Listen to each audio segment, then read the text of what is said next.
Hello everyone, my name is Sweety Badhalia and welcome to SB Academy classes। तो last video lecture में हम लोगों ने solubility क्या होता है ये चीज सीखी थी। Solubility of a solid in a liquid क्या होता है उसके बारे में डिस्कशन किया था। आज का ये जो वीडियो लेक्चर रहेगा बेसिकली आपका बेस्ड रहेगा solubility of gas in a liquid. ठीक है, तो जब भी हम बात करते हैं solubility of gas in a liquid, सबसे पहले आपको ये समझना पड़ेगा कि हम सॉल्युबिलिटी से क्या समझते हैं। ठीक है, जब भी हमें किसी चीज की वॉल्यूम को मेजर करना है, मैं यहाँ पर वॉल्यूम के बारे में क्यों डिस्कस कर रही हूँ, क्योंकि यहाँ पे आज का जो हमारा टॉपिक है वो क्या है, गैस, और गैस को हम वॉल्यूम की टर्म्स में समझते हैं। ठीक है, आप जब गैस की बात करते हैं तो ज्यादातर आप ऐसे बात करेंगे कि गैस कितने ml है, कितने लीटर है। तो जब भी हम किसी चीज का वॉल्यूम मेजर करना चाह रहे होते हैं, हम हमेशा ऐसे कंटेनर को अज्यूम करते हैं। ठीक है, some basic concept of chemistry class 11 chapter 1, वहां पर हम लोग ये चीज पढ़ते हैं, डिस्कस करते हैं कि जब भी हमें किसी चीज का वॉल्यूम मेजर करना है तो हम कोई ऐसा कंटेनर लेंगे जिसकी लेंथ, ब्रेड्थ और हाइट सब कुछ 1-1 सेंटीमीटर हो। जब मैं इसका वॉल्यूम निकालूंगी, वॉल्यूम निकालने का फॉर्मूला क्या होता है, length into breadth into height. तो लेंथ 1 सेंटीमीटर है, ब्रेड्थ 1 सेंटीमीटर है एंड हाइट 1 सेंटीमीटर है। तो वॉल्यूम कितना हो गया, 1 सेंटीमीटर क्यूब। मतलब कि आसान भाषा में हम कोई ऐसा कंटेनर लेंगे जिसकी वॉल्यूम 1 सेंटीमीटर क्यूब है। अब 1 सेंटीमीटर क्यूब ऑब्वियस सी बात है तभी आएगा जब लेंथ, ब्रेड्थ और हाइट क्या रहेगा, 1-1 सेंटीमीटर। तो जब भी हमारे पास कोई कंटेनर है जिसकी यूनिट वॉल्यूम है, यूनिट वॉल्यूम का क्या मतलब होता है, 1 सेंटीमीटर क्यूब। और जिन बच्चों को नहीं पता है मैं उनको बता दूं, ध्यान दीजिएगा, 1 decimetre cube is equal to 1 litre होता है।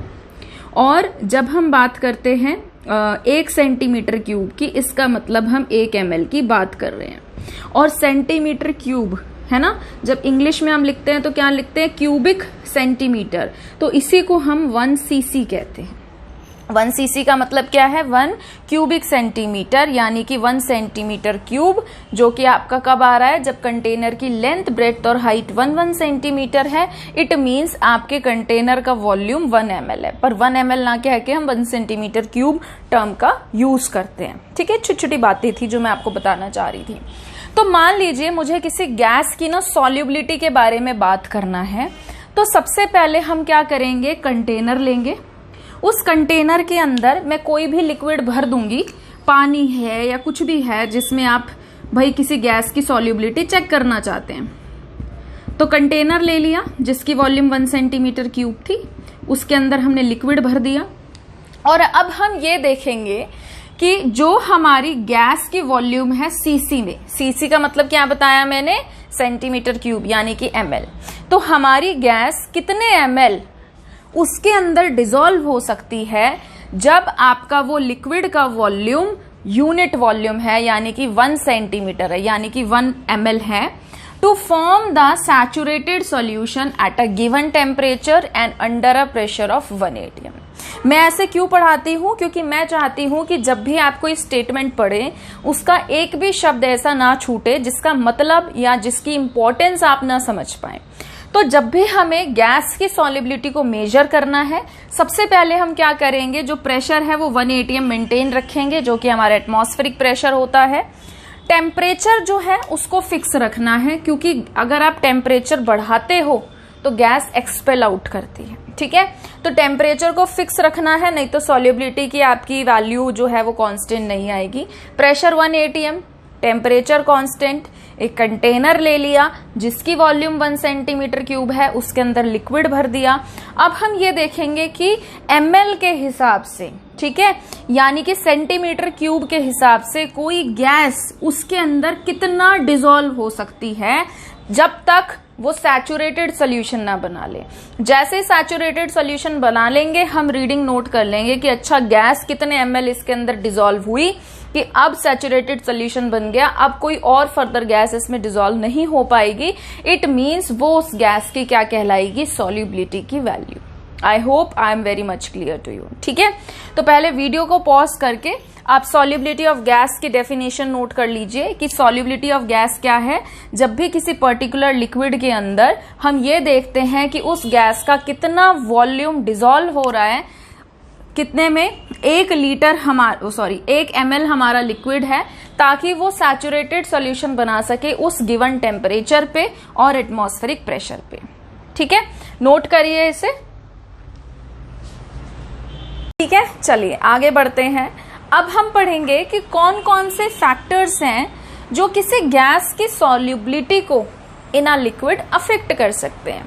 मैंने कहा कि भाई मैं पढ़ूंगी नेचर ऑफ सॉल्यूट, जो कि हमारा गैस है, nature of solute and the solvent. मैंने कहा कि मैं पढ़ूंगी टेम्परेचर बढ़ाने से घटाने से क्या फर्क पड़ेगा सॉल्युबिलिटी पे। मैं पढ़ूंगी कि प्रेशर का क्या फर्क पड़ेगा। गैसेस के अंदर इफेक्ट ऑफ प्रेशर बहुत इंपॉर्टेंट रोल प्ले करता है, जबकि लास्ट वीडियो लेक्चर में जब हमने solubility of a solid in a liquid जब हमने पढ़ा था, तो उस समय हमने प्रेशर की बात नहीं की थी, क्योंकि प्रेशर आप लगा लो, सॉलिड तो कंप्रेस होता नहीं है, तो वहां पे प्रेशर इतना रोल प्ले नहीं करता जब हम किसी सॉलिड को लिक्विड के अंदर डिसॉल्व कर रहे होते हैं। बट जब हम किसी गैस को लिक्विड के अंदर डिसॉल्व कर रहे होते हैं, तब प्रेशर बहुत इंपॉर्टेंट रोल प्ले करता है। वहां से आपके एक इंपॉर्टेंट लॉ, जिसे हम हेनरीज लॉ कहते हैं, वो भी निकल कर आती है। ठीक है, चलिए बारी बारी से डिस्कस करेंगे। अब सबसे पहले है नेचर ऑफ सॉल्यूट, जो कि हमारा गैस है, एंड द सॉल्वेंट। अब मान लीजिए सॉल्वेंट तो हमारा कुछ भी हो सकता है, वाटर हो सकता है, अल्कोहल हो सकता है, कोई और हाइड्रोकार्बन हो सकता है। अब मान लीजिए कि हमारे पास इस समय सॉल्वेंट वाटर है। हमें पता है कि वाटर के अंदर ऑक्सीजन की इलेक्ट्रॉन नेगेटिविटी कितनी होती है, 3.5। हाइड्रोजन की इलेक्ट्रॉन नेगेटिविटी क्या होती है, 2.2। कई बुक्स में आपको 2.1 भी मिलेगा, दोनों सही है। तो ऑक्सीजन ज्यादा इलेक्ट्रोनेगेटिव है, और क्योंकि ऑक्सीजन ज्यादा इलेक्ट्रोनेगेटिव है, इलेक्ट्रॉन को खींचता है अपने तरफ, शेयर्ड पेयर ऑफ इलेक्ट्रॉन को, और खींचने की वजह से अपने ऊपर नेगेटिव साइन एक्वायर कर लेता है, और हाइड्रोजन पे कैसा साइन आ जाता है, पॉजिटिव। तो वाटर हमारा जो है ये कैसा सॉल्वेंट होता है, ये पोलर सॉल्वेंट होता है। और हमें पता है कि भैया सॉल्युबिलिटी का तो आधार ही इस प्रिंसिपल पर है, लाइक डिसॉल्व लाइक, जो जैसा है वो वैसा दोस्त बनाएगा, है ना। तो जो पोलर है उसके अंदर पोलर गैसेस डिसॉल्व रहेंगी, जो पोलर नहीं है या जिसकी पोलैरिटी ना के बराबर है, नेग्लिजिबल है या है ही नहीं, उसके अंदर हमारी ऐसी गैसेस डिसॉल्व होंगी जो नॉन पोलर है। तो ये इस पे डिपेंड करता है कि सॉल्यूट और सॉल्वेंट के बीच में केमिकल सिमिलैरिटी कैसी है, कि वो आपस में रिएक्ट कर भी पाएंगे कि नहीं कर पाएंगे। अब मुझे पता है कि भाई वाटर मेरा पोलर सॉल्वेंट है, वाटर पे चार्ज होता है। अब मान लो मैं HCl गैस की बात कर रही हूँ, क्लोरीन की इलेक्ट्रॉन नेगेटिविटी क्या है, 3.1215, कुछ भी ले सकते हो आप, कई जगह 3.17 भी होती है। हाइड्रोजन की इलेक्ट्रॉन नेगेटिविटी क्या है, 2.2। अब क्लोरीन ज्यादा इलेक्ट्रोनेगेटिव है, बॉन्ड के इलेक्ट्रॉन को अपनी तरफ अट्रैक्ट करेगा, पार्शियल नेगेटिव, हाइड्रोजन पे पार्शियल पॉजिटिव। क्योंकि HCl गैस खुद ही पोलर है, उसमें पोलर कोवेलेंट बॉन्ड बन रहा है, वाटर के अंदर दबा के डिसॉल्व होगा। ठीक है, अमोनिया की बात करते हैं। अमोनिया में ऐसे है, नाइट्रोजन पे 3 हाइड्रोजन लगे हुए हैं, पिरामिडल ज्योमेट्री रहेगी। तो यहाँ पे क्या है कि नाइट्रोजन की इलेक्ट्रॉन नेगेटिविटी कितनी होती है, 3, हाइड्रोजन की 2.2। तो नाइट्रोजन इलेक्ट्रॉन खींच रहा है, पार्शियल नेगेटिव, हाइड्रोजन पे पार्शियल पॉजिटिव। अमोनिया पे भी सेपरेशन ऑफ चार्ज होता है due to difference in electron negativity. Ammonia भी दबा के क्या होगा, वाटर के अंदर डिसॉल्व। समझ में आया, क्योंकि इन पे भी चार्ज है, वाटर पे भी चार्ज है। समझ में आया। अब अगर हम बात करें किसकी, H2 की, मैंने कहा कि मैं देखूंगी H2 गैस कैसे डिसॉल्व हो रही है। हाइड्रोजन की इलेक्ट्रॉन नेगेटिविटी 2.2, इस हाइड्रोजन की इलेक्ट्रॉन नेगेटिविटी भी 2.2।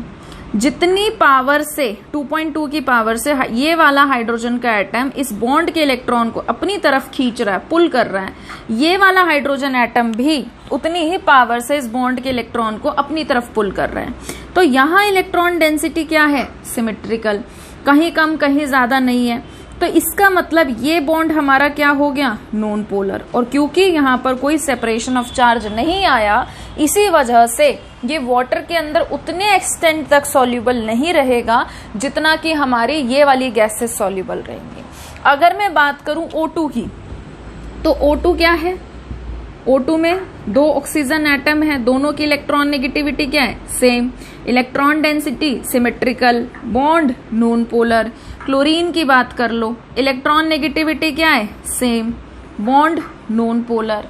तो यानी कि जो हमारी गैसेस होती हैं जैसे H2, O2, N2, ठीक है, तो ये क्या करेंगे,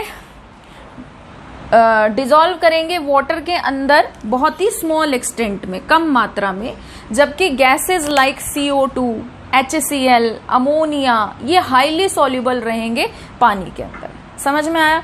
अब अगर मैं आप कहो कि भाई H2, O2, Cl2 या फिर N2, ये गैसेस किसके अंदर बहुत अच्छा डिसॉल्व होंगी, इथाइल अल्कोहल ले लो, इथाइल अल्कोहल के अंदर ये बहुत अच्छी मात्रा में डिसॉल्व होंगी, जबकि ये वाली गैसेस इथाइल अल्कोहल के अंदर इतना डिसॉल्व नहीं होंगी जितना ये पानी के अंदर डिसॉल्व होंगे। ठीक है, तो आसान सा फंडा है अपना, लाइक डिसॉल्व लाइक, जो जैसा है वो वैसे में डिसॉल्व होता है। अगर किसी गैस पे बहुत अच्छा सेपरेशन ऑफ चार्ज है तो वो वाटर जैसे सॉल्वेंट के अंदर बहुत अच्छी मात्रा में डिसॉल्व होता है। ठीक है, तो आप चाहें तो इसको पोज करके नोट कर सकते हैं और फिर उसके बाद हम आगे बढ़ेंगे। नेक्स्ट हमारा जो फैक्टर रहेगा जो सॉल्युबिलिटी को अफेक्ट करता है वो है टेम्परेचर। ठीक है, अब देखो क्या है, टेम्परेचर को हम कैसे समझेंगे।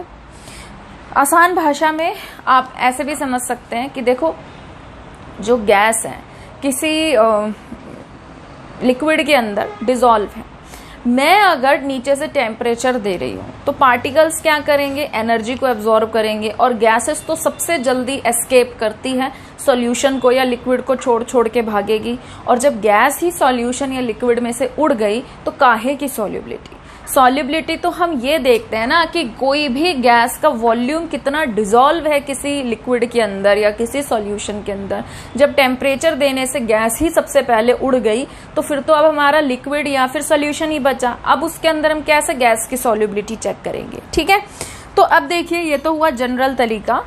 सबसे पहले क्या है कि जैसे मेरे को किसी गैस की सॉल्युबिलिटी पढ़ना है, तो मैंने कहा कि मैंने कोई गैस ली, मैंने उसको किसी लिक्विड के अंदर डिसॉल्व कर दिया, और गैस जब लिक्विड के अंदर डिसॉल्व हो गई तो उसने क्या किया, उसने सॉल्यूशन बना लिया। अब जब भी हम किसी गैस को लिक्विड के अंदर डिसॉल्व करके सॉल्यूशन बनाते हैं तो वो हमेशा एक्सोथर्मिक प्रोसेस होता है। ये बात आपको ध्यान रखनी है कि वो कैसा प्रोसेस होता है, एक्सोथर्मिक। एक्सोथर्मिक का मतलब क्या होता है, वो प्रोसेसेस जिसमें एवोल्यूशन ऑफ हीट होता है, एनर्जी निकलती है हीट की फॉर्म में। तो जब भी हम गैस का डिसोल्यूशन करते हैं तो वो कैसा प्रोसेस होता है, वो एक्सोथर्मिक प्रोसेस होता है। ठीक है, अब मैं कह रही हूं कि भैया मैं तो टेम्परेचर बढ़ाऊंगी, तो टेम्परेचर बढ़ाने का मतलब क्या है, मैं अगर टेम्परेचर बढ़ा रही हूँ इसका मतलब मैंने हीट को बढ़ा दिया। मैंने आपको क्या कहा था, जब भी आपको ली चैटलियर प्रिंसिपल टेम्परेचर के टर्म्स में समझना हो, अगर आपका हीट लेफ्ट में लिखा है उसे रिएक्टेंट मान लो, अगर आपका हीट राइट में लिखा है उसे प्रोडक्ट मान लो। ठीक है, तो ये आपका A, B, C और D है। मैंने क्या किया, A, B, C, D में से D को बढ़ा दिया। क्या बताया था मैंने आपको लास्ट क्लास में कि हमारे पास 2 दोस्त हैं या भाई बहन हैं, और मम्मी ने क्या किया, 100 रुपए इसको दे दिए और 100 रुपए इसको दे दिए कि भैया चीज खा लो। ठीक है, और दोनों भाई बहन खुश हैं, कोई लड़ाई झगड़ा नहीं हो रहा क्योंकि दोनों के पास बराबर का पैसा है। अब क्या हुआ, पापा आए और पापा ने बड़ी ही श्रद्धा दिखाते हुए 20 रुपए इसको दे दिए कि भैया ले चीज खा लियो। पापा ने इसको पैसे नहीं दिए। अब इनके बीच में हो गए लड़ाई दंगे कि भैया मेरे पास तो 100 रुपए, तेरे पास 120 कैसे हो गए। तो ये क्या करेगा, इसको 10 रुपए दे देगा ताकि इनके बीच में लड़ाई झगड़ा खत्म हो जाए और दोनों के पास 110 और 110 रुपए हो जाए। ठीक है, तो ये हमारा A है, ये B है, ये C है, ये D है।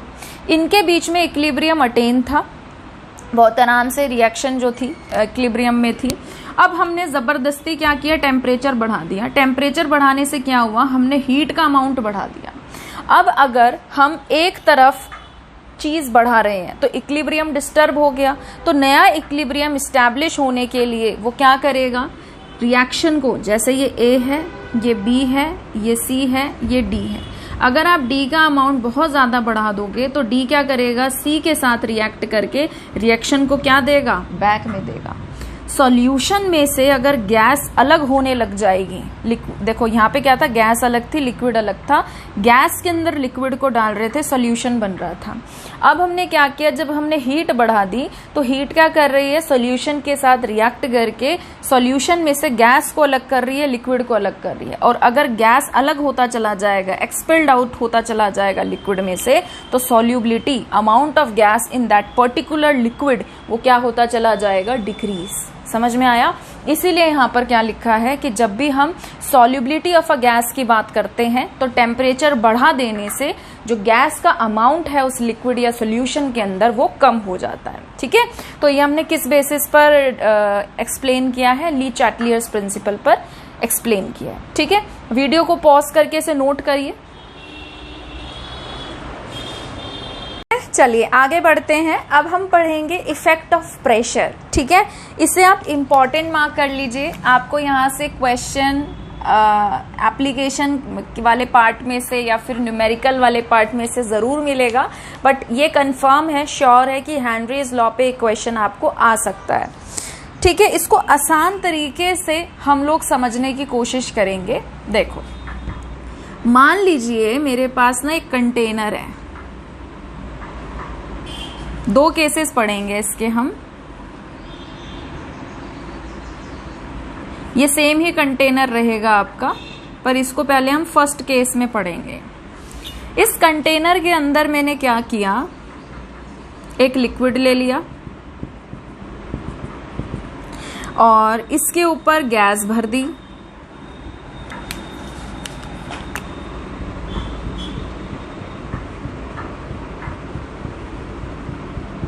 ठीक है, और यहां पर हमने क्या किया, पिस्टन लगा दिया। क्लियर है? एक ही लगा देते हैं अभी शुरू में, तो एक पिस्टन लगा दिया। अब हो क्या रहा है बेसिकली कि गैस के पार्टिकल सोच रहे हैं कि अरे चलो घूम के आते हैं, तो गैस के पार्टिकल इस सॉल्यूशन के अंदर या लिक्विड के अंदर एंटर कर रहे हैं। लिक्विड ही मान लो कि लिक्विड के अंदर गैस के पार्टिकल एंटर कर रहे हैं, यानी कि क्या हो रहा है, आपके पास कौन सा प्रोसेस हो रहा है। मैंने क्या कहा था पिछले वीडियो में कि आप एक ग्लास पानी ले लो, उसके अंदर 1 चम्मच चीनी डालो, घुल जाएगी, दूसरे चम्मच चीनी डालो, घुल जाएगी। यानी कि सॉल्यूट जब सॉल्वेंट के अंदर हम मिला रहे हैं, डिसॉल्व कर रहे हैं, उस प्रोसेस को कहते हैं डिसॉल्यूशन। तो सॉल्यूट हमारा इस समय गैस है और जो भी वाटर ले रहे हैं या कुछ भी ले रहे हो लिक्विड, वो हमारा सॉल्वेंट है। तो जब गैस लिक्विड के अंदर जा रही है तो कौन सा प्रोसेस हो रहा है, हमारा डिसॉल्यूशन। यहां तक की बात क्लियर है सभी को? अब ऐसा नहीं है कि सिर्फ गैस ही लिक्विड के अंदर जा रही है, जो हमारे लिक्विड के पार्टिकल हैं ये भी इवेपोरेट हो रहे हैं, तो ये भी इवेपोरेट होकर क्या कर रहे हैं, यहाँ पर आ रहे हैं।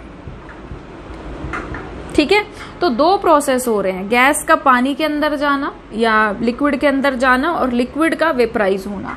तो यानी कि रिएक्शन ने इक्विलिब्रियम अटेन कर रखा है आराम से, और इक्विलिब्रियम में क्या हो रहा है कि जितने पार्टिकल इवेपोरेट हो रहे हैं, वेपराइज्ड हो रहे हैं, उतने ही पार्टिकल सॉल्यूशन लिक्विड के अंदर आ रहे हैं गैस के। यानी कि जो रेट है किसका, डिसॉल्यूशन का, वो हमारा बराबर है किसके, रेट ऑफ इवेपोरेशन की। ठीक है, अब क्योंकि हमें कंपैरिजन करना है, कंपैरेटिव स्टडी करनी है, हाइपोथेटिकली हम मान लेते हैं कि भाई यहां से जो गैस के पार्टिकल जा रहे थे वो 100 जा रहे थे, 100 गैस के पार्टिकल क्या कर रहे थे, लिक्विड के अंदर जा रहे थे, और लिक्विड के भी पार्टिकल्स जो हैं वो इवेपोरेट होकर गैस के अंदर आ रहे थे। अब हमने क्या किया, इसी को स्टडी किया। लिक्विड हमारा अभी भी उतना ही है, ठीक है, लिक्विड जो है हमारा वो भी हमारा अभी भी उतना ही है। और हमने क्या किया, ये जो हमारा पिस्टन था इस पे प्रेशर लगा दिया पहले के मुकाबले। अब हम क्या कर रहे हैं, प्रेशर लगा रहे हैं। और आपको तो ये बात बहुत अच्छे से पता है, क्या पता है कि गैस जो है वो कंप्रेस कर सकती है। गैस जो है वो क्या कर सकती है, कंप्रेस कर सकती है। आप अगर प्रेशर लगा दो तो आप गैस को कंप्रेस कर सकते हो। अब यहाँ पे जो वॉल्यूम थी, गैस के पार्टिकल आराम से उस वॉल्यूम में घूम रहे थे। जब आपने प्रेशर एक्सर्ट किया तो आपने क्या किया, जो उसका स्पेस था, जो उसकी वॉल्यूम थी, जितना वो जगह ऑक्यूपाई कर रहा था उसको कम कर दिया। इसका मतलब क्या है कि जैसे मान लो अगर मैं यहाँ पर यूनिट वॉल्यूम करना चाहूँ, मतलब मैंने एक छोटा सा क्यूब रख दिया जिसकी length breadth and height 1 centimetre है। इसके अंदर जितने पार्टिकल्स आ रहे होंगे, ठीक है, यहाँ पे भी मैंने क्या किया, एक कंटेनर रख दिया जिसकी लेंथ ब्रेड्थ और हाइट 1 सेंटीमीटर है, वॉल्यूम 1 सेंटीमीटर क्यूब है। यहाँ पे जो पार्टिकल इस यूनिट वॉल्यूम के अंदर आ रहे होंगे वो ज्यादा आ रहे होंगे एज कंपेयर टू यहाँ के। यानी कि हमने पर यूनिट वॉल्यूम में नंबर ऑफ गैस के पार्टिकल क्या कर दिए, बढ़ा दिए। आई थिंक आप इस बात को समझे होंगे, ठीक है। तो जब हमने क्या किया, इस रिएक्शन ने इक्विलिब्रियम अटेन कर रखा था। दो भाई हैं, दोनों के पास 100-100 रुपए हैं, दोनों ने इक्विलिब्रियम अटेन कर रखा है, ठीक है। जितने पार्टिकल जा रहे थे उतने पार्टिकल आ रहे थे, और जो भी जितने भी पार्टिकल इस गैस के, इस लिक्विड के अंदर जा रहे थे वो उसकी सॉल्युबिलिटी थी। जब हमने प्रेशर बढ़ाया, गैस कंप्रेस हो गई और गैस जो है अब फोर्सफुली पहले के मुकाबले और भी ज्यादा अंदर जाएगी। मैंने कहा था कि हाइपोथेटिकली मान लो कि 100 गैस के पार्टिकल यहाँ पर अंदर जा रहे हैं और 100 हमारे सपोज वेपराइज हो रहे हैं। इस केस में प्रेशर बढ़ा देने के बाद हो सकता है कि 100 के बजाय 300 मॉलिक्यूल गैस के इस लिक्विड के अंदर जाएं। ऑब्वियस सी बात है कि लिक्विड जो है वो भी वेपराइज होकर कहाँ आएगा, यहाँ पर आएगा, ठीक है। वो प्रोसेस तो चलता ही रहेगा, बट वो अभी हमारा सेंटर ऑफ अट्रैक्शन नहीं है। जो हमारा रेट ऑफ डिसोल्यूशन है और जो हमारा रेट ऑफ इवेपोरेशन है वो एक नया इक्विलिब्रियम अटेन करेगा। एट न्यू इक्विलिब्रियम क्या होगा, रेट ऑफ डिसोल्यूशन हमारा क्या होगा, बराबर हो जाएगा किसके, रेट ऑफ इवेपोरेशन के। ये तो होगा, नया इक्विलिब्रियम तो अटेन होगा। मैंने क्या कहा था कि अगर तुम क्या करो, यहां पर इसको 20 रुपए दे दो, इसको 120 कर दो, तो ये इसको 10 रुपए देगा, ताकि दोनों के पास क्या हो जाए, 110, ठीक है। हम इसे ऐसे भी समझ सकते हैं कि मान लो इसने क्या किया, 20 रुपए खर्च कर दिए, इसके पास हो गए 80, इसके पास है 100, तो ये इसको 10 रुपए देगा ताकि नया इक्विलिब्रियम अटेन हो जाए 90 और 90। तो जो कोई प्रोसेस यहाँ पर हो रहा था इक्विलिब्रियम पे, वो नए इक्विलिब्रियम पे भी होगा कि जितने पार्टिकल अंदर जा रहे हैं उतने ही बाहर भी आ रहे होंगे, ठीक है, उसमें कोई डाउट नहीं है। बट जो हमारा सेंटर ऑफ अट्रैक्शन है वो क्या है कि ज्यादा प्रेशर लगाने की वजह से अब जो गैस के पार्टिकल हैं, जो गैस का नंबर ऑफ मॉलिक्यूल्स हैं वो ज्यादा है as compare to previous one. इस बात से हम क्या सीखें, अगर मैं मान लो फॉर एग्जांपल 1 लीटर के अंदर, 1 लीटर लिक्विड के अंदर अगर 100 गैस के पार्टिकल जा रहे हैं और यहाँ पर 1 लीटर लिक्विड के अंदर 300 गैस के पार्टिकल जा रहे हैं, तो किस केस में आपको लग रहा है कि अमाउंट ऑफ गैस उस लिक्विड के अंदर ज्यादा है, इस केस में, है ना। और जितना ज्यादा गैस किसी लिक्विड के अंदर डिसॉल्व होगी उतनी ही तो हम कहेंगे कि वो गैस की सॉल्युबिलिटी है। तो यहां से हमने क्या कंक्लूड किया कि प्रेशर बढ़ा देने से गैस कंप्रेस हो जाती है और ज्यादा गैस के मॉलिक्यूल कहाँ जाते हैं, लिक्विड के अंदर जाते हैं। जितना ज्यादा गैस किसी लिक्विड के अंदर जाएगी हम कहेंगे कि गैस का अमाउंट उस लिक्विड के अंदर उतना ही ज्यादा है, यानी कि वो गैस उतना ही ज्यादा क्या है, सॉल्युबल, ठीक है।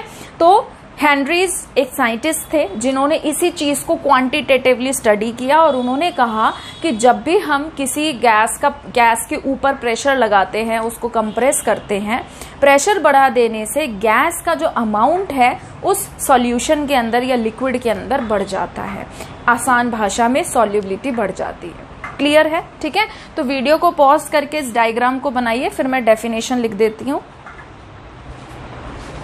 ठीक है, चलिए आगे बढ़ते हैं। तो अगर हम हेनरीज लॉ की स्टेटमेंट पे थोड़ी सी नजर मारें तो इन्होंने क्या कहा था? इन्होंने कहा था कि कोई भी गैस, ठीक है, जो डिसॉल्व हो रही है, उस गैस का मास किसी लिक्विड के अंदर कांस्टेंट टेम्परेचर पे डायरेक्टली प्रोपोर्शनल होगा कि गैस का प्रेशर क्या है present in equilibrium with that liquid.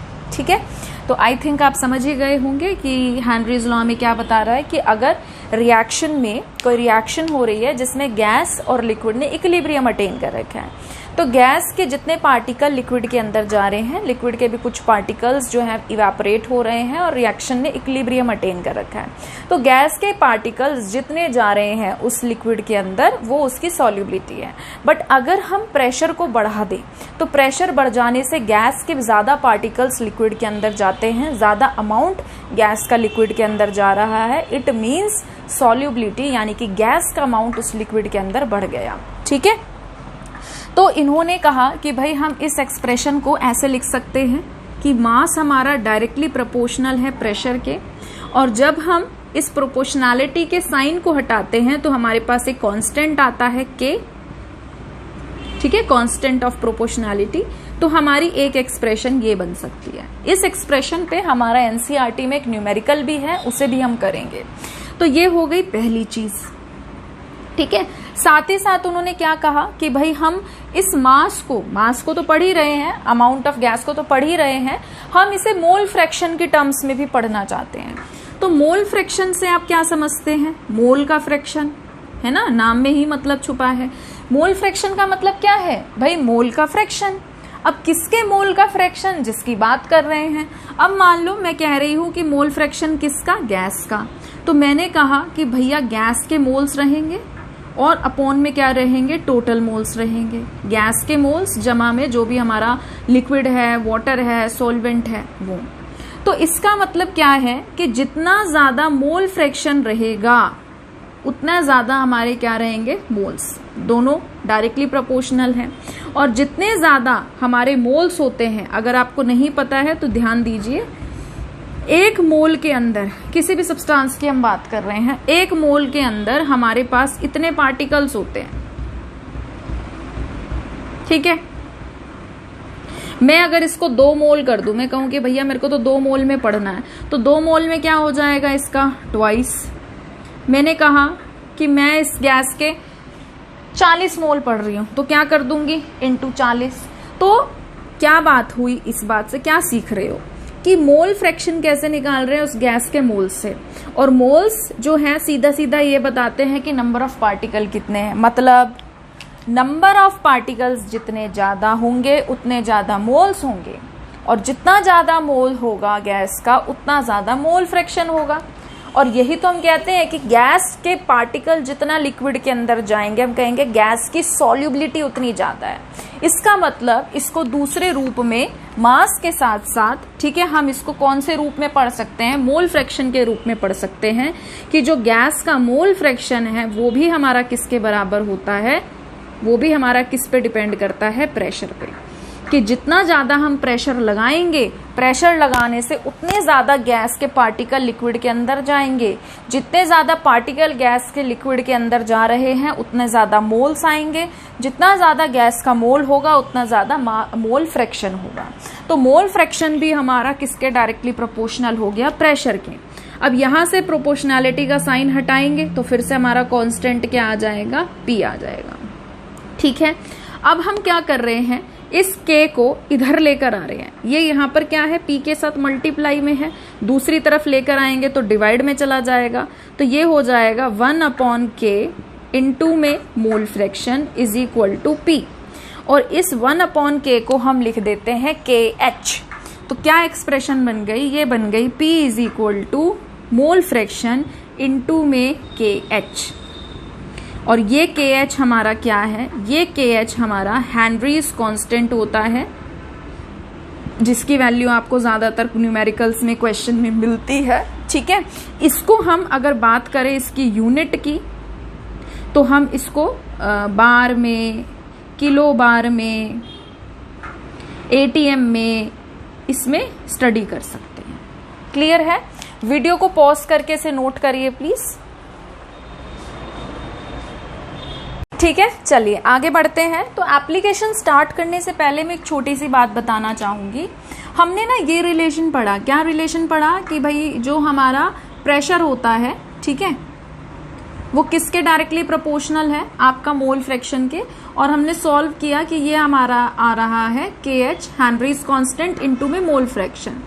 तो कभी पेपर में अगर आपसे ये पूछ लिया जाए कि भाई प्रेशर का और मोल फ्रैक्शन का ग्राफ कैसा होता है, तो जाहिर सी बात है कि देखिए हमने ये y एक्सिस है, ये x एक्सिस है, तो y इज इक्वल टू क्या होता है हमारा mx प्लस c।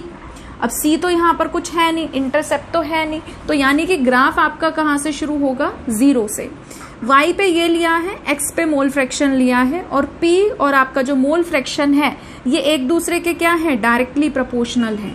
तो क्या होगा, जब एक चीज मोल फ्रैक्शन बढ़ेगा तो प्रेशर भी हमारा क्या होगा, बढ़ेगा। अगर आपसे कोई पूछ ले कि इसमें स्लोप क्या होता है, तो स्लोप आपका क्या रहेगा, KH हेनरीज कांस्टेंट रहेगा। ठीक है, इंटरसेप्ट कुछ है नहीं, इसलिए ग्राफ जो है आपका ओरिजिन से स्टार्ट हुआ है। अगर कुछ इंटरसेप्ट होता तो आपका ग्राफ यहाँ कहीं से शुरू होता। ठीक है, आगे बढ़ते हैं। एप्लीकेशंस ऑफ हेनरीज लॉ बहुत ज़्यादा इंपॉर्टेंट है, बोर्ड में आ सकता है, तो प्लीज़ आपसे रिक्वेस्ट है, हेनरीज लॉ की डेफिनेशन, इसका फॉर्मूला, इसकी एप्लीकेशन, इसके न्यूमेरिकल, ये आप ज़रूर करके जाएं। नेक्स्ट वीडियो लेक्चर में हम लोग हेनरीज लॉ पर बेस्ड सारे NCERT क्वेश्चंस करेंगे। कुछ अच्छे क्वेश्चंस मुझे मिलेंगे इधर उधर से, तो मैं वो भी आपको करा दूंगी, बट आप जरूर करके जाएं, आपको पेपर में बहुत ज्यादा मदद करेगी ये सॉल्यूशन के वीडियोस। ठीक है, तो सबसे पहले हमारी जो एप्लीकेशन है ये है इन the production of carbonated beverages. ठीक है, जैसे बियर हो गया, शैम्पियन हो गया, हमारा सोडा वाटर हो गया, हमारी ये कोल्ड ड्रिंक्स हो गई जितनी भी, तो इनमें क्या होता है कि CO2 गैस डिजॉल्व होती है।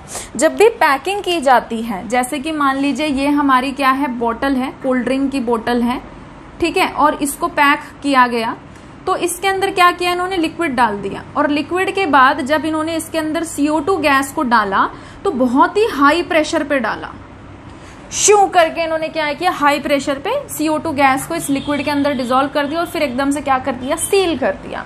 तो वो CO2 ज्यादा डिसॉल्व क्यों हो पाई है हमारे उस पानी के अंदर, क्योंकि हमने हाई प्रेशर पे CO2 को डाला है।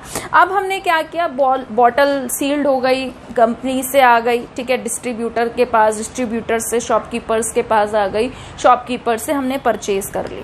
अब मैं बॉटल, अगर मेरे पास कोल्ड ड्रिंक की बॉटल है और मैं अगर उसको खोलूंगी तो आपने देखा एकदम से फिस साउंड आती है, मतलब आपको हल्का सा पता चलेगा कि हाँ गैस निकली है। क्यों होता है ऐसा, क्योंकि जब CO2 पैक्ड हुई थी उस समय हाई प्रेशर था। अब जब मैं बॉटल को खोल रही हूं, मैं क्या कर रही हूं, एटमॉस्फेरिक प्रेशर पर खोल रही हूं, तो यानी कि एटमॉस्फेरिक प्रेशर उस हाई प्रेशर के मुकाबले क्या है, कम है।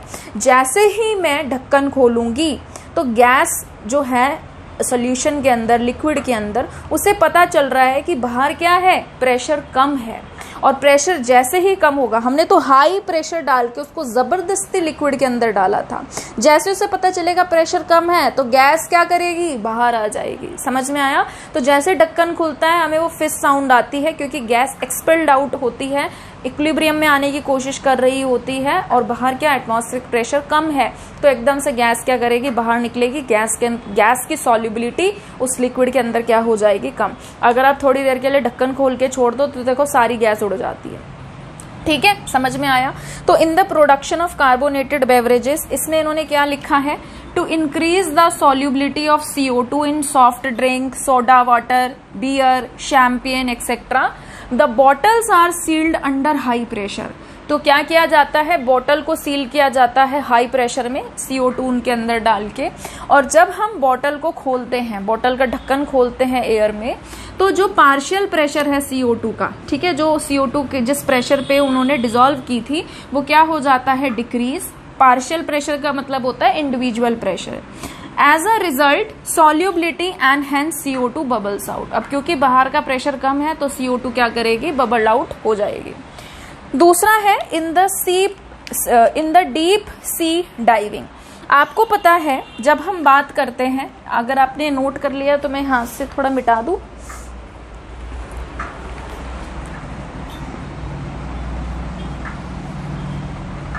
ठीक है, चलिए अब देखिए क्या है, ये है हमारा गहरा समुद्र, और मान लीजिए मेरे को भैया एक्वेटिक प्लांट्स को स्टडी करना है, मुझे क्या करना है, फिशेस को स्टडी करना है, या मुझे कुछ यहाँ से मोती वोती जो है वो उठा के लाने हैं। तो मैं एक स्कूबा डाइवर हूँ, मैं गई अपनी जो भी है नाव शिप कुछ भी लेके ओशन में चली गई, और मैं यहाँ से क्या किया, कूदी, ठीक है। अब जाहिर सी बात है मुझे स्विमिंग भी आती है, और मैंने अपने कंधों पर सिलेंडर लगा रखा है। जो ये सिलेंडर है इसके अंदर एयर है, और एयर जो है इस सिलेंडर के अंदर मिक्सचर है किसका, ऑक्सीजन का और नाइट्रोजन का। अब यहाँ पे हमारा प्रेशर क्या है, एटमॉस्फेरिक प्रेशर है। एटमॉस्फेरिक प्रेशर हमारा कितना होता है, 1 atm होता है, ठीक है। अब मैंने क्या किया, मैं सिलेंडर लेके कूद गई, और मैं भैया स्विमिंग कर रही हूँ, ढूंढ रही हूँ, अच्छा प्लांट देख रही हूँ, मछली देख रही हूँ, मोती वोती इकट्ठे करके बैग में डाल रही हूँ, अमीर बन रही हूँ, ठीक है।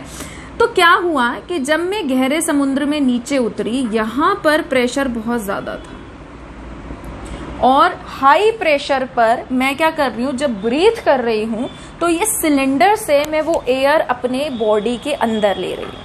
अब जाहिर सी बात है मेरी बॉडी के अंदर बायोलॉजिकली रिएक्शंस चल रही हैं, प्रोसेसेस चल रहे हैं, साथ में जब मेरा रेस्पिरेशन प्रोसेस हो रहा है वहाँ पे भी मेरी एनर्जी कंज्यूम हो रही है।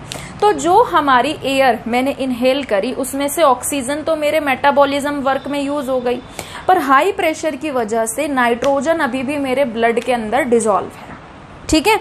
अब नाइट्रोजन को तोड़ने की बात कतई मत करना, क्योंकि नाइट्रोजन के बीच में ट्रिपल बॉन्ड होता है, इसको तोड़ने के लिए भैया बहुत एनर्जी चाहिए।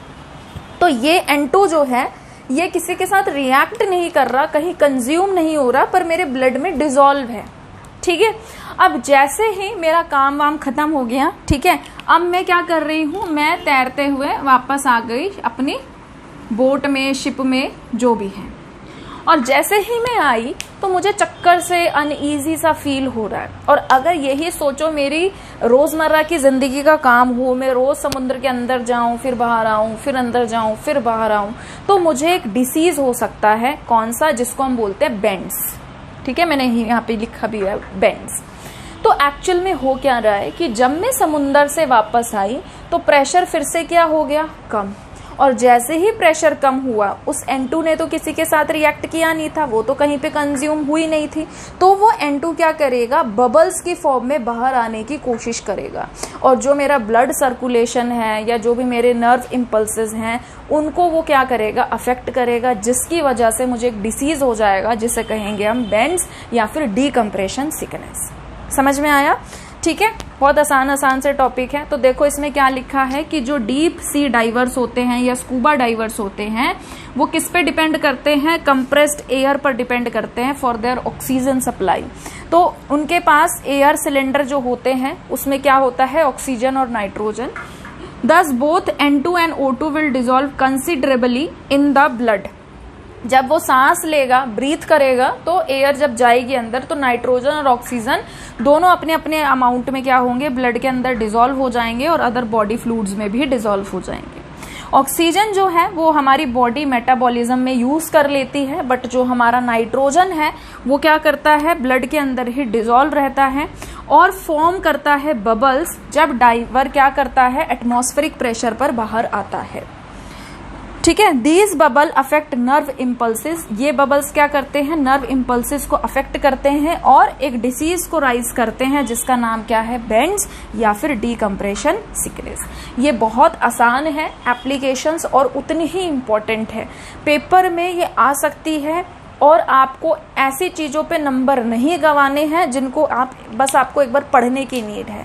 जो मैंने समझाया मुझे नहीं लगता कि आपको नहीं समझ में आया होगा, क्योंकि बहुत आसान सा था, है ना। तो इसको पेपर से पहले जरूर पढ़ के जाना, आपका अगर पेपर में आया तो क्वेश्चन आपका बिल्कुल सही होगा। ठीक है, 2 एप्लीकेशंस और बच रही हैं, वीडियो को पॉज करके इसे नोट करिए प्लीज। ठीक है, चलिए आगे बढ़ते हैं, थर्ड एप्लीकेशन को देखते हैं। थर्ड एप्लीकेशन है in the function of lungs. तो क्या होता है बेसिकली, जैसे कि मान लीजिए सपोज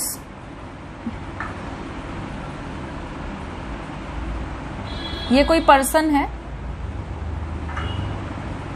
ठीक है, और यहां पर क्या है, यहां पर हमारे लंग्स हैं। अब हमने क्या किया, हमने ना नाक के थ्रू सांस ली और एयर में से ऑक्सीजन जो है वो आ गई और ऑक्सीजन लंग्स में चली गई। अब हो क्या रहा है, लंग्स के अंदर जो प्रेशर है, ठीक है, वो बहुत हाई है। क्या है, बहुत ही ज्यादा हाई है। और आपको पता है कि जब प्रेशर हाई होता है तो गैस की सॉल्युबिलिटी बढ़ जाती है।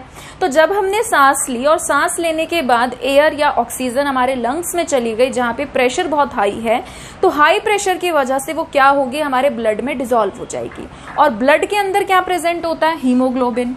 तो ये ऑक्सीजन क्या करेगी, उस ब्लड में जो हीमोग्लोबिन प्रेजेंट है उसके साथ कंबाइन कर जाएगी और बना देगी ऑक्सी हीमोग्लोबिन।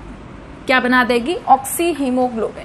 अब क्या होगा, लंग्स में से ऑक्सी हीमोग्लोबिन बाहर निकल गया, पूरी बॉडी में जा रहा है, हमारे पूरे थ्रू आउट बॉडी में ट्रांसफर हो गया, उसका ट्रेवल करके वो जा रहा है। जो हमारे मसल्स टिश्यूज होते हैं वहां पर प्रेजेंट होता है मायोग्लोबिन।